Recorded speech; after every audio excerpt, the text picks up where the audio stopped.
ఇదే కదా నీ కథ ముగింపు లేనిదై సదా సాగదా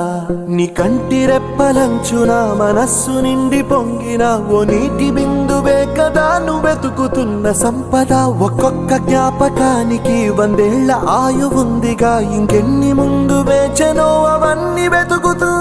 పదా మనుష్యులందు నీ కథ మహర్షిలాగా సాగదా మనుష్యులందు నీ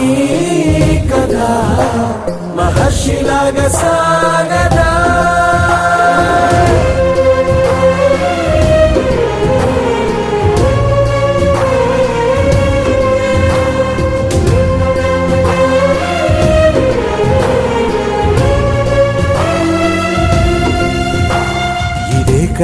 ఇదే కదా నీ కదా ముగింపు లేనిదై సదా సాగదా ఇదే కదా నీ కదా ముగింపు లేనిదై సదా సాగదా నిస్వార్థమెంత గొప్పదో ఈ పదము రుజువు కట్టదా సిరాలు లక్ష వంపదా చిరాక్షరాలు రాయదా నిసీధి ఎంత చిన్న